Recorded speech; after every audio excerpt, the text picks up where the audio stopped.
व्याकरण वह शास्त्र है, व्याकरण वह शास्त्र है जिससे या जिसके द्वारा हमें शुद्ध शुद्ध बोलने, शुद्ध शुद्ध लिखने और शुद्ध शुद्ध पढ़ने का ज्ञान प्राप्त होता है। हमारी मातृभाषा हिंदी देश के संविधान द्वारा जिस भाषा को शासकीय कामकाज की भाषा की मान्यता दी जाती है उसको हम राजभाषा का। जैसे हमने आपको हिंदी के बारे में कल बताया था कि भाषा आगे आगे चलता है और व्याकरण उसके पीछे पीछे चलता है। अब व्याकरण का काम क्या है? एक रूपता बनाए रखना। जब पढ़े लिखे लोग तो पढ़े हैं तो उसके बारे में जानेंगे, लेकिन जो नहीं पढ़े लिखे हैं वो एक रूपता कैसे बना पाएंगे? भाषा व्याकरण तो जान ही नहीं रहे, तो वो भाषा का रूप बदल जाता है ना। आज देखो, आज अगर संस्कृत भी अगर हम लोग को हो, 10 लोग संस्कृत ठीक ठाक अगर पढ़ लें, हम लोग भी अहम संस्कृतम न पठामि ऐसा अगर बोलने लगे तो एक माहौल बन जाएगा कि ना संस्कृत का।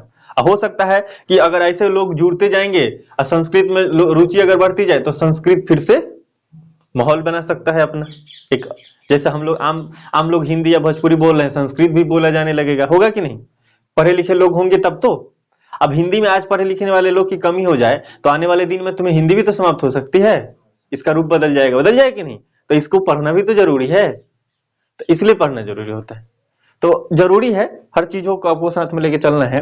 और जिसको ना आगे जाना है, बहुत रिसर्च वगैरह करना है, हिस्ट्री का भी अगर रिसर्चर आपको बनना है ना तो आपको लैंग्वेज का ज्ञान होना चाहिए। क्यों राजेंद्र प्रसाद 12 लैंग्वेज पढ़ रहे हैं? ये अलग अलग यूनिवर्सिटी में आपको पढ़ाया जाता है अलग अलग भाषा। मान लो तुम खुदाई कर रहे हो, उसमें से कुछ ऐसा मिल गया जो फलना लैंग्वेज में होगा, तुम जान ही रहे हो, तो तुम कैसे पढ़ पाओगे उसको? तो तुम नहीं पढ़ पाओगे तो अपने सहपाठी का हेल्प लोगे, वो उसमें क्या लिखा है सच बता रहा है कि झूठ, तुम्हें कैसे पता? तो जो हिस्टोरियंस होते हैं ना वो बहुत लैंग्वेज पढ़ते हैं, है ना। यहाँ तो हम लोग तो चलो नहीं, वो ब्राह्मणी लिपि अपभ्रंश सब पढ़ते हैं ताकि कुछ भी मिले तो पढ़ लिया जाए, कम से कम उस भाषा की जानकारी होनी चाहिए। तो ऊपर जाना, अगर हम हाई स्टडी में जा रहे हैं तो वहां हमें कई लैंग्वेज की जरूरत होती है। हम बताओ सिंधु सभ्यता की बातें क्यों नहीं पढ़ पा रहे? क्योंकि आर्यंस लोग जो आए वो सिंधु सभ्यता वाली चीजों को पूरे कंप्लीटली छोड़ दिए होंगे, तो हमको पता ही नहीं। लेकिन देखो 1500 ईसा पूर्व की आज भाषा संस्कृत भी लोग पढ़ रहे हैं कि नहीं? और कहीं खुदाई होती है संस्कृत में कुछ मिल जाएगा, हम डायरेक्ट पढ़ के बता सकते हैं कि उस समय क्या हुआ था। तुम्हें लगेगा मरे मुर्दे उखाड़ रहे हैं, उस समय से हमें क्या लेना देना है, लेकिन तुम भूल रहे हो उस समय क्या हुआ था। उसी को पढ़ के हम आगे का रणनीति तैयार करते हैं। और इतिहास की यह परिभाषा नहीं होती जो बीती हुई कहानी को पढ़ते हैं, वो तो 8वीं के बच्चे को बताया जाता है। इतिहास का प्रॉपर डेफिनेशन क्या होता है? हम उस समय के चीजों का अध्ययन और एनालिसिस करते हैं जिस समय की हमारे पास कोई चश्मदीद गवाह नहीं है, तो उस बात पर क्या विचार हो, कौन सी बात हो, यह हमें नहीं पता। तो इतिहास में वही पढ़ते हैं ना जिसका कोई चश्मदीद गवाह न हो। चश्मदीद गवाह मतलब आई विटनेस, आंख से देखा हुआ इंसान नहीं है, तो लिखा हुआ चीज हम पढ़ते हैं, अनुमान लगाते हैं। और वो हम इसलिए पढ़ते हैं ताकि इतिहास को बढ़िया से समझकर वर्तमान को संभाल सकें और फ्यूचर में सही निर्णय ले सके फ्यूचर के लिए। जब हमें पता है कि ऐसा करने से ऐसा हुआ तो फिर करेंगे तो फिर होगा। वो एक कहावत सुने ना, इतिहास अपने आप को पुनः दोहराता है। कब दोहराता है? और दोहराना अच्छी बात है कि बुरी बात है? बुरी बात है। अगर हम उससे नहीं सीखेंगे तो दोहराएगा, है क्या मनीष जी? जैसे आप बोले थे गलत ट्रैक पे चले गए थे, तो गलत ट्रैक पे चले गए, एक बार आपको ठोकर लगा तो फिर वही ट्रैक पे जाइए तो फिर ठोकर लगेगा। तो अच्छे समझदार लोग क्या करते हैं, एक बार ठोकर लगा समझ जाएंगे और वो इतिहास रहेगा। जब आगे काम करेंगे ना फिर वैसा माहौल बनेगा तो समझ जाए अरे वहां ऐसा हुआ था, फिर ये हो रहा है, फिर अगला यही होगा। क्योंकि सिंपल बात है ना भाई, H2 और O2 को मिलाओगे तो हो ही नहीं सकता कि कार्बन डाइऑक्साइड बन जाए। क्या बनेगा? H2O बनी ही बनेगा। बोलो हाँ या ना? तो जो भी बनेगा वो जल ही बनेगा। तो जो पहले से आपको कारण दिख रहा है आगे उसका रिजल्ट निश्चित होता है लगभग। तो इस बात को समझो। तो इसलिए हमको इतिहास भी पढ़नी होती है। तो सारे लैंग्वेज तो हम पढ़ने समझने के लिए अलग अलग कर देते हैं, पर एक दूसरे से सब इंपॉर्टेंट और इंटरलिंक्ड होते हैं। शुरू करते हैं इस चैप्टर को। और इस चैप्टर में मैं आपको कुछ बताया था, तो जो लोग इसको पढ़े हैं वो तो कुछ नहीं करेंगे, लेकिन हम लोग अभी इसको थोड़ा सा एक बार फिर से देख रहे हैं क्योंकि आज इसकी जरूरत है और आज इसको कंप्लीट जानेंगे। इसमें हम कई शब्द लिख रहे हैं, ध्यान से देखें।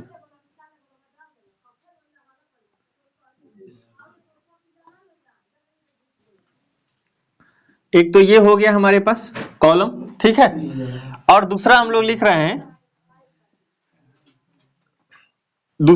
रहे हैं, यहां पर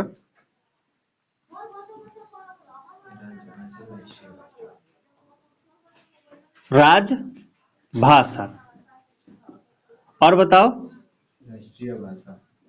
राष्ट्र भाषा। और कौन सी भाषा होती है? एक संपर्क भाषा भी आपने पढ़ा था, यहां लिखते हैं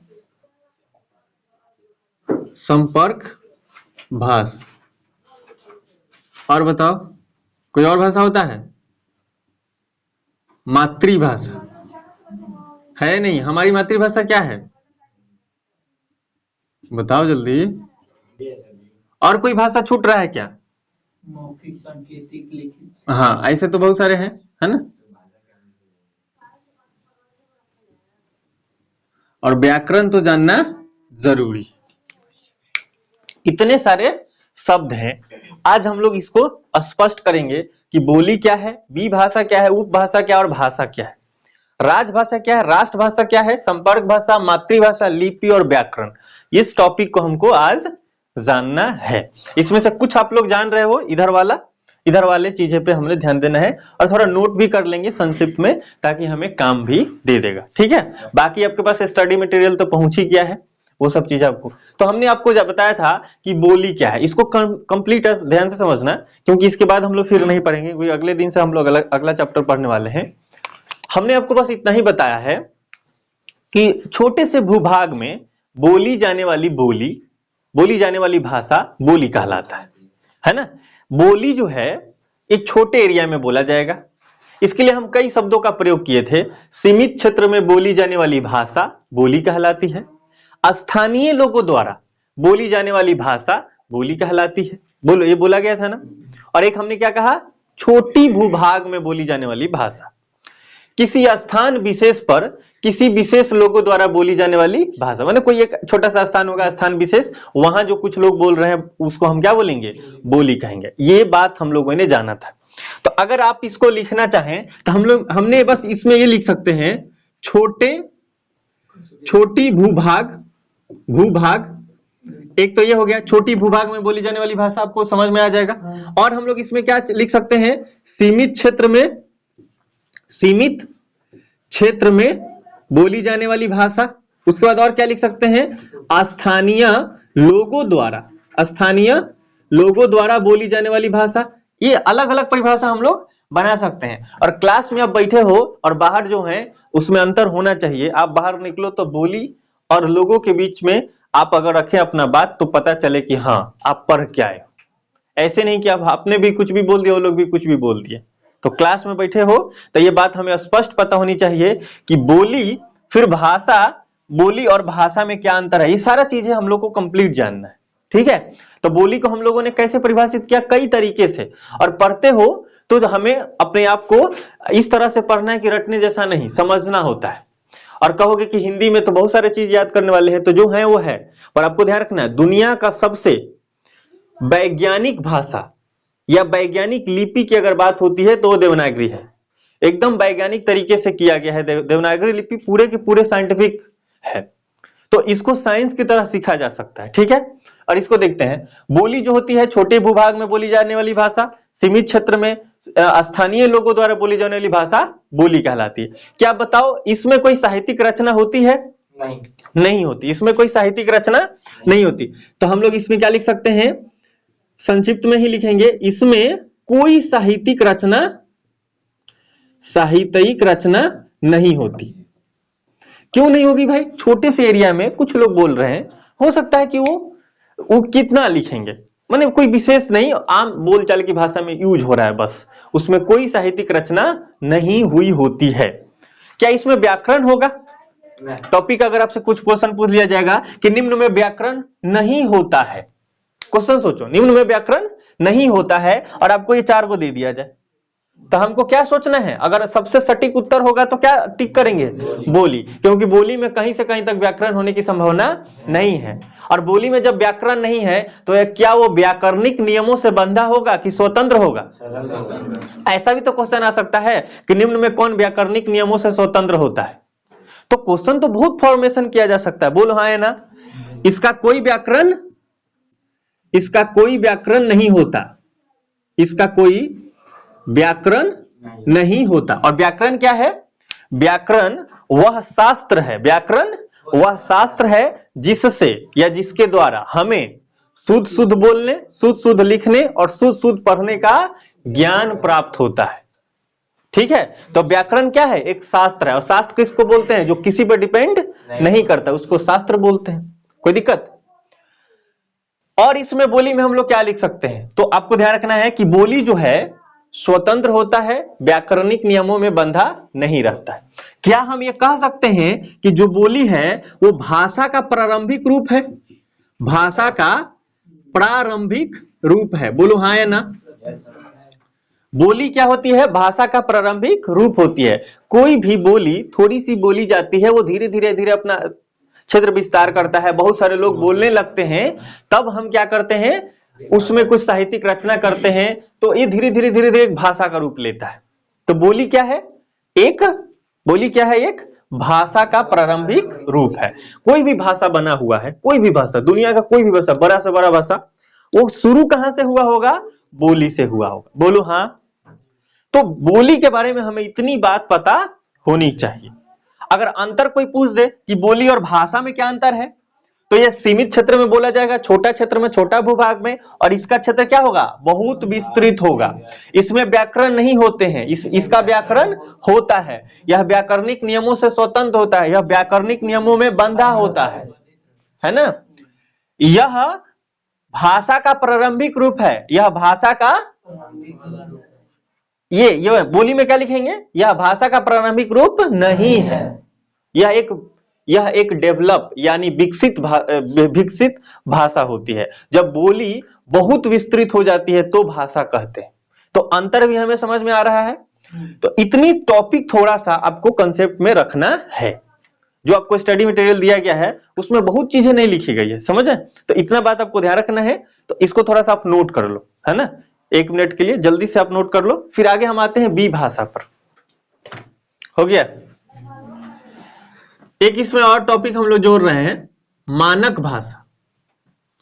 मानक भाषा, इसी को परिनिष्ठित भाषा भी बोला जाता है, और इसी को प्रांजल भी बोला जाता है। मानक भाषा के बारे में भी हम लोग जानेंगे। इतना हो गया, इरेज कर इसको। अब देखो ध्यान से समझोगे, बोली प्रारंभिक रूप है, उसके बाद क्या है? कोई व्याकरण नहीं है। अच्छा, इसका लिखित रूप होगा कि नहीं?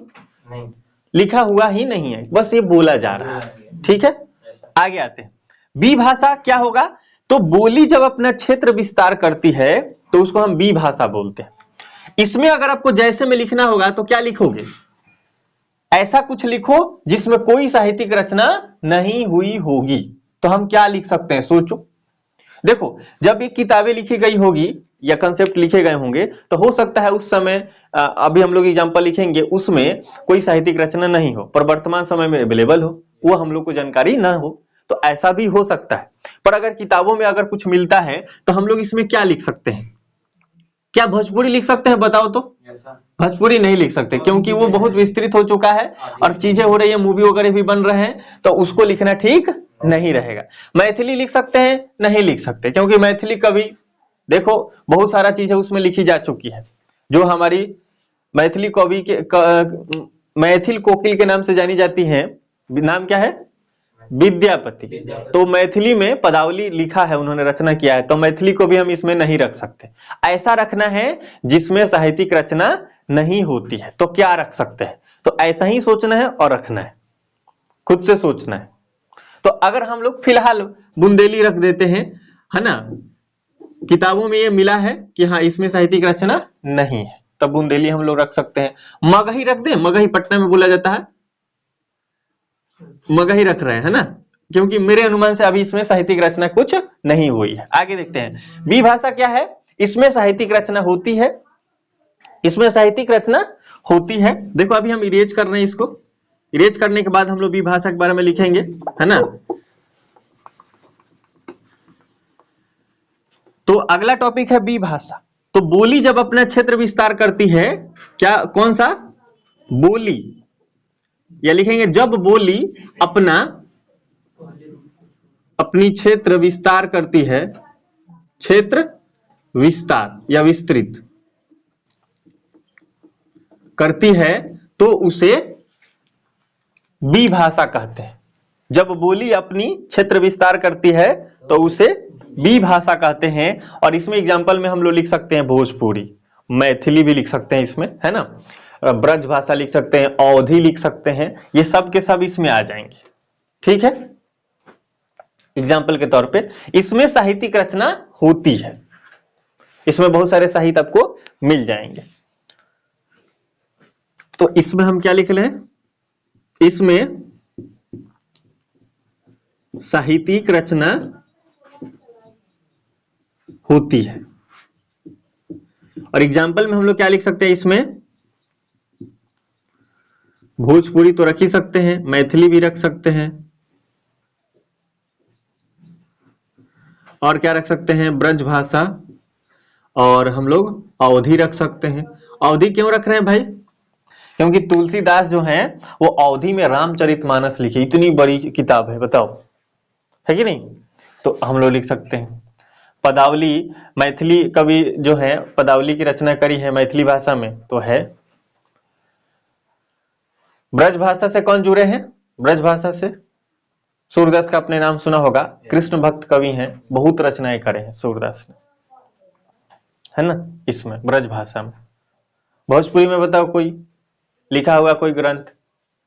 तो अभी फिलहाल वास्तव में हमें भी नहीं पता कि कौन सा ऐसा है जो भोजपुरी में लिखा गया है, पर इतना मुझे पता है कि बहुत सारा इसमें मूवी वगैरह बनाए जा रहे हैं, तो कई कुछ बहुत सारी चीजों का रचना इसमें हो चुका है, इसमें कोई शक नहीं है। पर अभी ये संविधान में इसको जगह नहीं मिला है, तो इसको बोली में भी आप रख सकते हो, लेकिन ये क्षेत्र विस्तार बहुत कर चुका है, बिहार से उत्तर प्रदेश तक फैला हुआ है ना।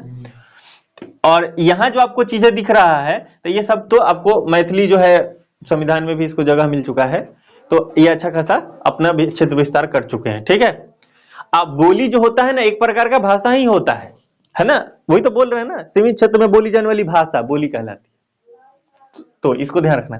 उपभाषा क्या है, उपभाषा जब कई बोलियां मिलकर, है ना, इसमें हम लोग क्या लिख सकते हैं, कई बोलियां मिलकर, कई माने बहुत सारी बोलियां, कई बोलियां मिलकर उपभाषा बनाती है, कई बोलियां मिलकर। और ये बोलियां अगर मिलेंगी तो किसी ना किसी एक सीक्वेंस की होगी, माने वो एक ऐसा भाषा समझो जैसे हमने संस्कृत से लिया और संस्कृत से सब आगे बढ़ती गई, तो ऐसा कोई जन्म मूल भाषा कोई एक होगा और वहां से अलग अलग बोलियों थोड़ा थोड़ा क्षेत्रीय विस्तार हुआ और उसमें डिफरेंसेस आते गए, उसमें परिवर्तन होते गया, पर मूल भाषा कोई एक ही था।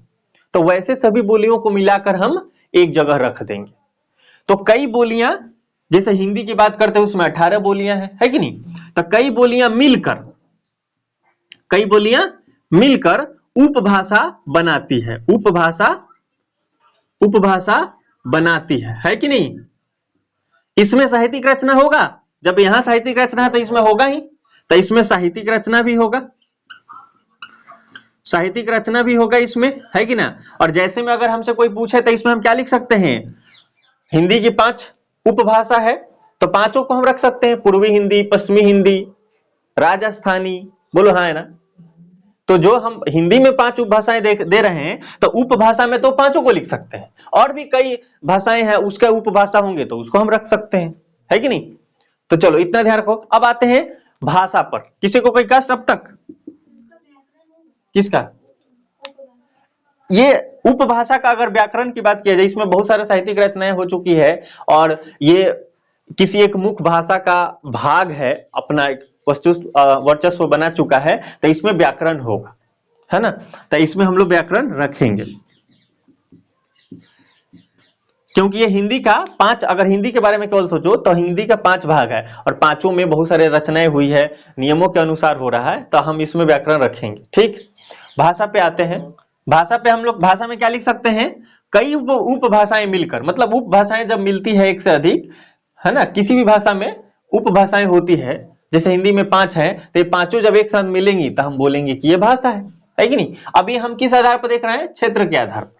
भाषा का और भी परिभाषा होता है, अपने भावों और विचारों को व्यक्त करने का एक माध्यम है, सबसे सटीक तो यही होता है। अगर कोई पूछता है कि भाषा किसे कहते हैं, तो हम कभी ये नहीं बोलेंगे कि उपभाषाएं मिलकर भाषा का निर्माण करती है, उसको उसी समय वही बोलना है कि अपने भावों और विचारों को व्यक्त करने का एक माध्यम है।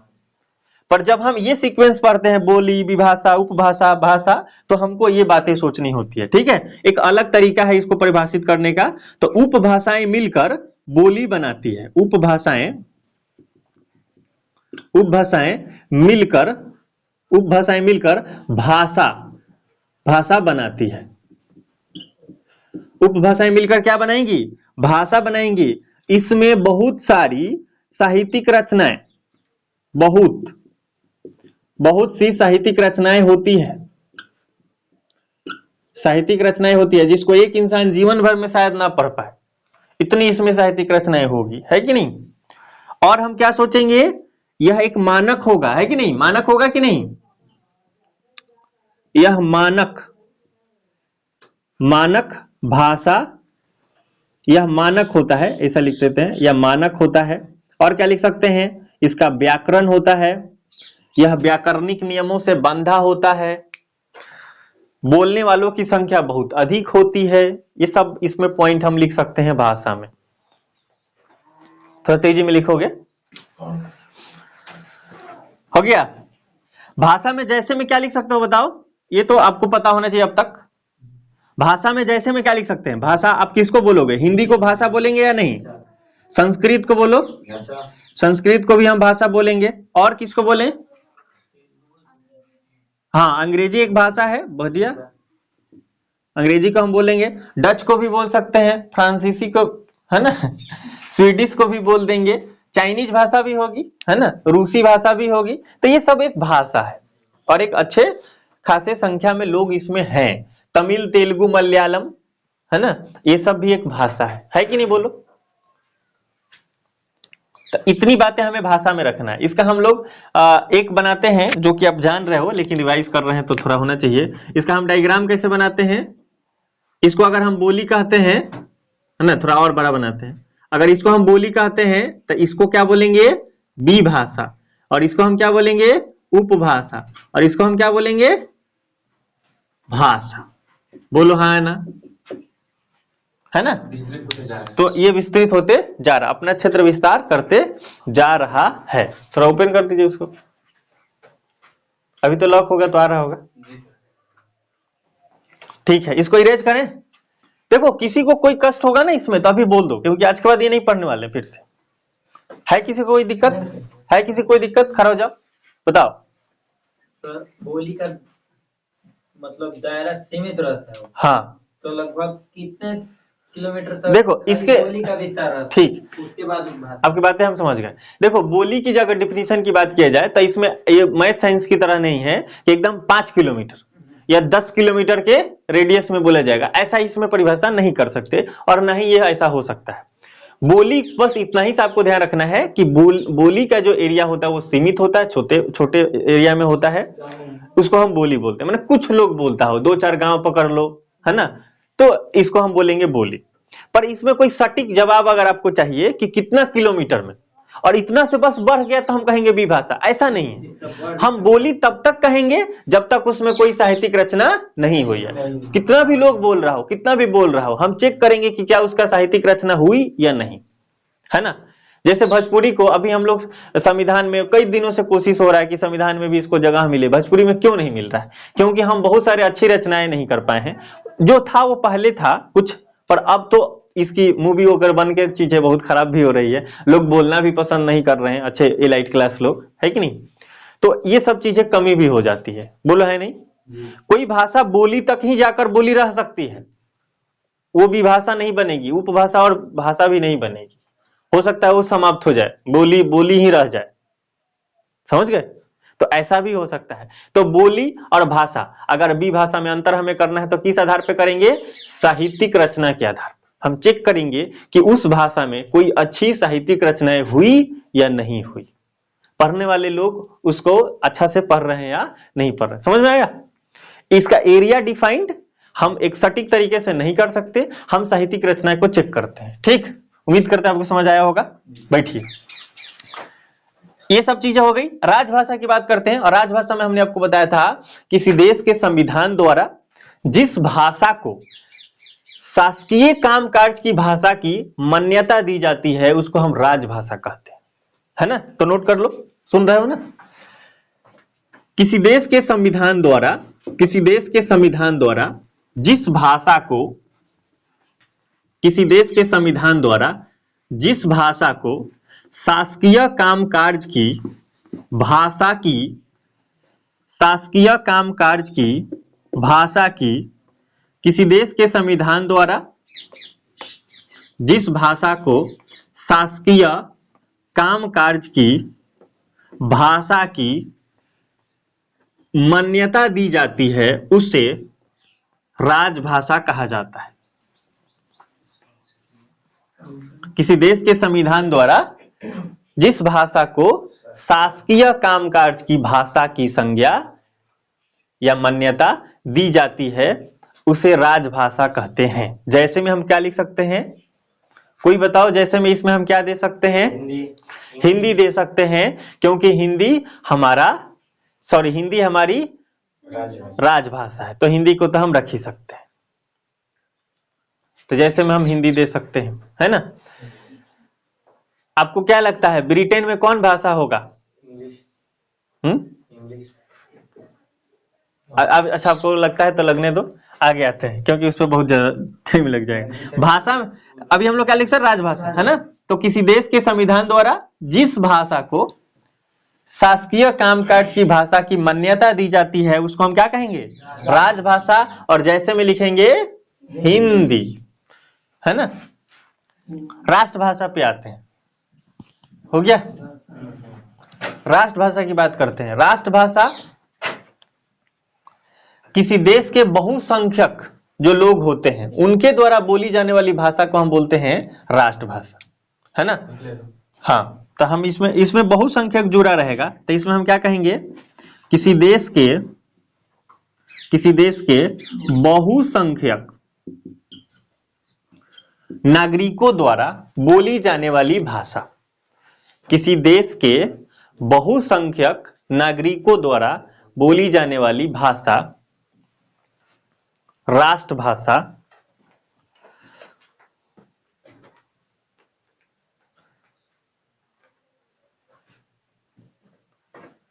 किसी देश के बहुसंख्यक नागरिकों द्वारा बोली जाने वाली भाषा राष्ट्रभाषा कहलाती है। आपको नोट नहीं करना है, पर एक डिफिनीशन हम आपको सुनाते हैं भाषा के बारे में, है ना? तो भाषा में तो हमने ये लिखा था ना, यहाँ भाषा में ये तो लिखा था कि हाँ क्षेत्र विस्तार के आधार पर आप ये तो नॉर्मल जानो, इसको नोट कोई नहीं करना चाहेगा क्योंकि उसको तो याद हो गया होगा कि अपने भावों और विचारों को व्यक्त करने के लिए एक माध्यम की जरूरत होती है। इस माध्यम को क्या कहते हैं? भाषा कहते हैं। कामता प्रसाद, जिनको गुरु जी की उपाधि मिली है, और हिंदी में जैसे आप साइंस में न्यूटन पढ़ते हैं, हिंदी में कामता प्रसाद जी हैं, तो उन्होंने भाषा को कैसे परिभाषित किया है? भाषा वह साधन है जिसके द्वारा मनुष्य अपने विचारों को दूसरों तक भली भांति प्रकट कर सकता है और दूसरों के विचार स्पष्टतया समझ सकता है। ये किसने दिया है? कामता प्रसाद। एक भोलानाथ तिवारी नाम के हैं हिंदी के ज्ञानी, तो ये क्या बोल रहे हैं? भाषा ध्वनि चिन्हों की वह व्यवस्था है जिसके द्वारा समाज विशेष के लोग विचारों का आदान प्रदान करते हैं। तो ऐसे भाषा की कई परिभाषाएं कई लोगों द्वारा दी गई है, पर हम ऐसे चीजों में नहीं पढ़ेंगे क्योंकि थोड़ा ये जटिल हो जाएगा। आपको बहुत इसमें नहीं ध्यान रखना है। जो अच्छे लेवल की जो पीएचडी जो मतलब हिंदी में कोई ऑनर्स वगैरह करेगा तो वो ऐसा परिभाषा ध्यान रखे तो बनता है, पर हमें मोटे तौर पर ध्यान रखना है कि भाषा जो है ध्वनि चिन्हों की एक व्यवस्था है, भोलानाथ तिवारी ने कहा, ठीक है। और जो कामता प्रसाद है वो क्या बोल रहे हैं? भाषा एक माध्यम है। जिसके द्वारा जो लोग हैं एक दूसरे की वो अपने भाव और विचार को व्यक्त करें और दूसरों से स्पष्टतया समझ सकते हैं। अब ये हम आपको क्यों बता रहे हैं, कभी मान लो ऐसा एग्जाम क्वेश्चन आ जाए कि ये परिभाषा किसने दिया था, तो थोड़ी बातें हमें ध्यान रखनी भी है, कभी काम दे देगा, है ना। आगे देखते हैं राष्ट्रभाषा। राष्ट्रभाषा में क्या है, किसी देश के बहुसंख्यक लोग जिस भाषा को या बहुसंख्यक नागरिक जिस भाषा को बोलते हैं उसको राष्ट्रभाषा बोलते हैं। मतलब ऐसा समझो एक देश है उसमें अधिक से अधिक लोग बोल रहे हैं तो हम उसको क्या बोल देंगे, राष्ट्रभाषा। पर ध्यान रखनी है राष्ट्रभाषा बहुत सारे लोग बोल रहे हैं, एक तो कंडीशन ये है। दूसरा कंडीशन ये है संविधान में उसको राष्ट्रभाषा कह दिया जाए। मतलब बहुसंख्यक लोग जिस भाषा को बोल रहे हैं और संविधान में उसकी मान्यता दे दी जाए तब हम क्या कहेंगे कि वो राष्ट्रभाषा हो गई। तो इसी में बहुसंख्यक लोग के साथ हम टीएनसी क्या लगाएंगे, संविधान द्वारा मान्यता दे दिया जाए। तो हम ऐसे भी परिभाषित कर सकते हैं किसी देश के बहुसंख्यक नागरिक जिस भाषा को बोलते हैं और संविधान द्वारा उसे मान्यता दे दी जाती है तब हम उसको राष्ट्रभाषा कह देंगे। कोई दिक्कत।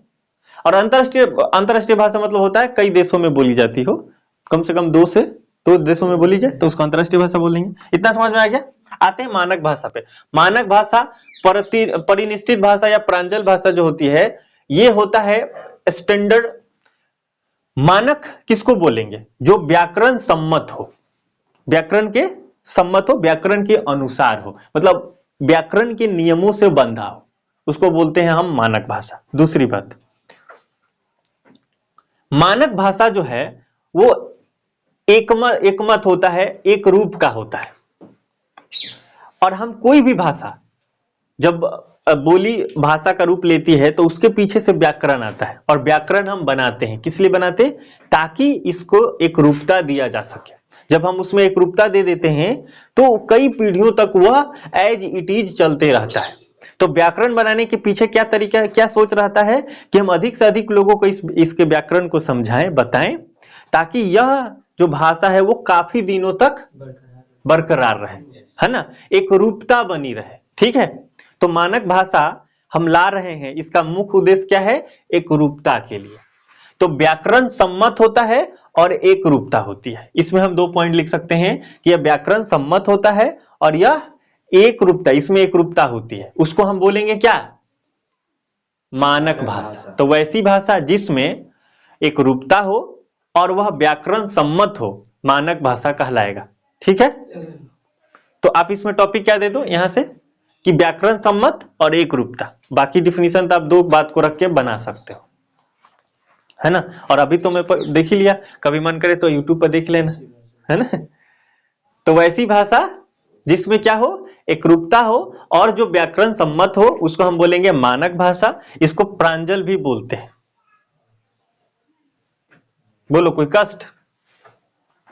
अब आते हैं संपर्क भाषा पर, है ना। इसमें 2 मुख्य बिंदु रखना है ध्यान, व्याकरण सम्मत, एक रूपता।